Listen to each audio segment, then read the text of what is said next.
Bom dia, alunos! Nós vamos falar hoje do alimento e os nutrientes. Então, aqui nós vamos começar com essas imagens de vários alimentos diferentes, porque cada alimento tem uma quantidade diferente de cada tipo de nutriente, muitas vezes até nutrientes diferentes. Então, nós vamos falar deles. Inicialmente, então, vamos definir o que são nutrientes. Nutrientes são as pecinhas que formam os nossos alimentos. Imaginem que o alimento é uma grande montagem de Lego e as pecinhas são os nutrientes. Esses nutrientes eles são importantes para o nosso corpo funcionar. Então, vamos ver quais são os nutrientes. O primeiro nutriente que nós vamos falar é o carboidrato. Popularmente, ele é conhecido como açúcar.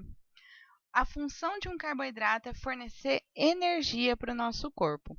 Então, ele tem uma função energética, energia para realizar as atividades do dia a dia. E, gente, qualquer tipo de atividade. O coração bater, ficar sentado pensando, lendo um livro, ou então correr, fazer um exercício físico. Que alimentos que têm os carboidratos? Arroz, batata, doces.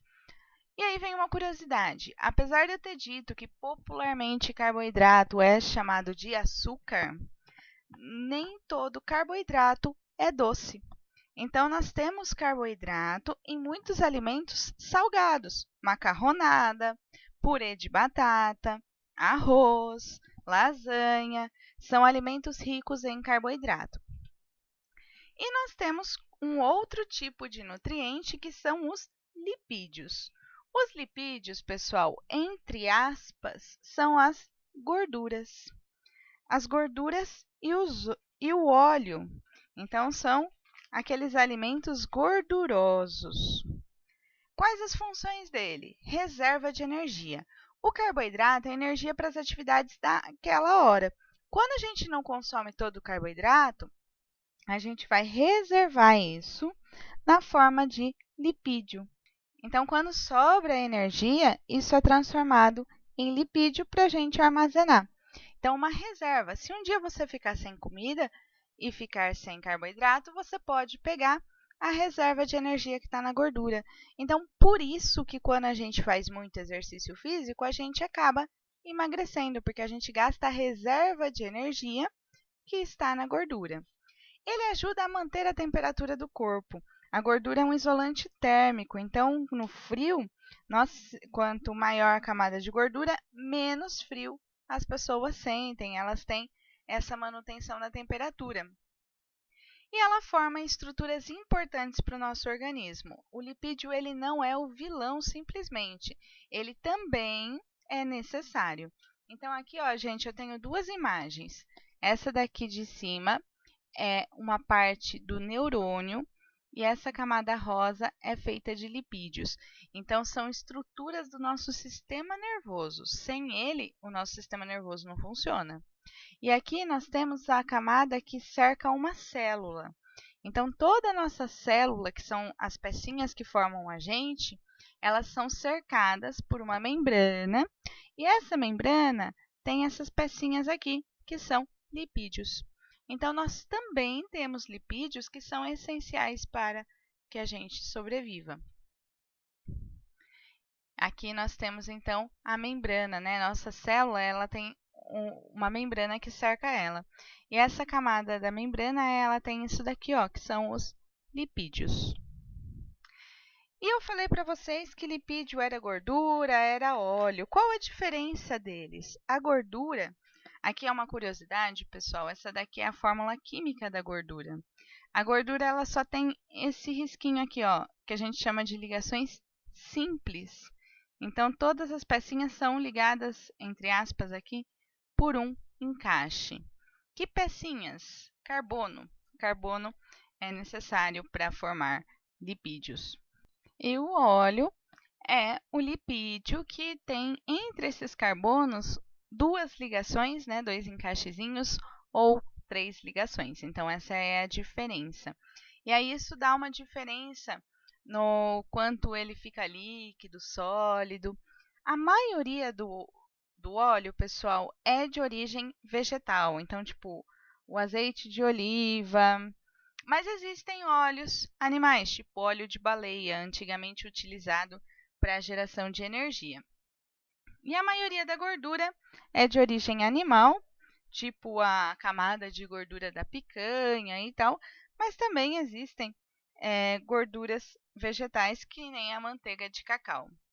A grande diferença é que o óleo na temperatura ambiente ele é líquido e a gordura na temperatura ambiente ela é sólida. E aqui alimentos que têm essas camadas aí de lipídios, aqui a gordurinha da picanha, uma bolachinha recheada, bacon. Também temos no abacate, nos frutos do mar. Outro nutriente é a proteína. Então, as proteínas elas também estão presentes na carne, no feijão. Gente, aqui, ó, olha que interessante. Eu citei aqui a mesma picanha nos lipídios. Então, um mesmo alimento ele tem vários nutrientes. Esse aqui tem o lipídio e esse aqui também tem a proteína. O que é a proteína?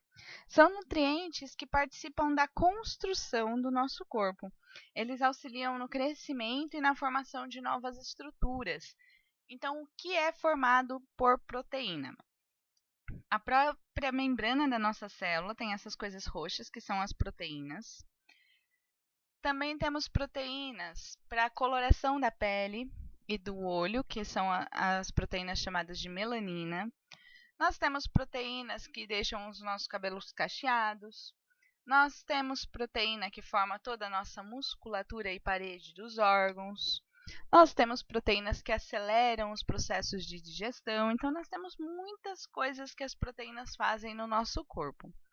As proteínas são sequências de aminoácidos. Essas bolinhas são aminoácidos. Então, a gente vai colocando eles e forma uma proteína. Só que como elas ficam muito grandes, elas acabam se enrolando para ficar menor e caber na nossa célula. Temos também as vitaminas, pessoal, que vão regular as funções do organismo. Carne, leite, ovo tem vitamina e frutas e hortaliças e verduras têm muitas vitaminas. Só que cada fruta, cada alimento tem uma quantidade diferente e alguma vitamina diferente. Então, nós vamos falar de algumas vitaminas. Primeira vitamina, a vitamina A. Ela é importante para manter a saúde dos olhos e dos tecidos que formam o corpo e previne infecções como resfriados e gripe. Onde nós encontramos isso? Abóbora, espinafre, cenoura, gema de ovo. Vitamina C. Vitamina C fortalece o nosso sistema de defesa contra doenças, ajuda o nosso corpo a absorver mais ferro. O ferro está ligado ao transporte de oxigênio pelo nosso corpo e previne o escorbuto, que é uma doença que causa feridas na pele, na gengiva e pode provocar a perda dos dentes. Onde temos vitamina C? Acerola, laranja, manga, tomate, couve-flor, brócolis. Vitamina D. Vitamina D ajuda o corpo a absorver o cálcio e o fósforo e previne o raquitismo, que é uma doença que enfraquece os dentes e os ossos. Pessoal, vocês já devem ter ouvido falar que a vitamina D está associada à luz solar. Então, o que acontece? Quando o raio ultravioleta ele atinge a gente, ele converte um derivado do colesterol em uma vitamina chamada vitamina D3, que viaja até o fígado. No fígado, ele vai transformar a D3 numa vitamina D chamada 25-hidroxi. E é ela que os médicos vão analisar se a gente tem muito ou pouco. E aí os rins vão pegar essa vitamina e vão transformar ela num hormônio que facilita o nosso corpo absorver cálcio para o organismo. Então, por isso que a gente fala que ele está associado ao fortalecimento dos ossos. Porque como a gente vai absorver cálcio, o cálcio é importante para dar rigidez do nosso osso. Então, a luz solar ela é importante para o corpo produzir essa vitamina D. E também encontrada em alimentos como sardinha, fígado, atum e leite integral. Gente, só cuidado com a luz solar, né? Porque ela é necessária, mas em excesso ela estimula o aparecimento do câncer de pele. E temos a vitamina K, que auxilia na coagulação do sangue, evitando hemorragias. Coagulação é aquela casquinha que o seu sangue faz no machucado para que ele não fique sangrando eternamente. Onde nós temos isso? Espinafre, brócolis, couve, agrião, rúcula, alface, entre outros. E essa vitamina K, pessoal, uma curiosidade é que elas também são produzidas por bactérias que estão no nosso intestino. Tem muitas bactérias boas que nos ajudam. E essas bactérias que estão no nosso intestino ajudam a gente a produzir a vitamina K. E também em alimentos conhecidos como pré-bióticos, são alimentos ricos em fibras, eles ajudam no crescimento dessas bactérias no nosso intestino para que elas ajudem a gente a produzir esta vitamina. E temos os sais minerais, que são os nutrientes reguladores e que formam várias substâncias importantes. Então, por exemplo, aqui, nós temos aqui o sal de cozinha. O sal de cozinha tem o sódio. E se a gente pensar na banana, a banana tem o potássio. E esses são sais minerais que vão ajudar na regulação da quantidade de água no corpo. Aqui, pessoal, essa outra aqui é uma molécula de hemoglobina. Ela está presente no nosso glóbulo vermelho do sangue. E ela tem ferro. E o ferro está relacionado ao transporte de oxigênio pelo nosso corpo. Sabe aquele que a mãe fala, come feijão porque tem ferro? É um sal mineral. Então, gente, aqui eu dei alguns exemplos dos nutrientes e as funções deles. É claro que a gente pode consultar tabelas nutricionais para a gente conseguir ver a melhor forma de se alimentar corretamente. Então, por exemplo, vitaminas, nós não temos apenas 4, nós temos uma tabela gigante, cada uma com as suas funções e que tipo de alimentos encontrarem. E lembrem que o excesso é ruim e a falta dela também é ruim. Então, a gente precisa de bastante vitamina, mas na quantidade certa, exageradamente, ela também faz mal.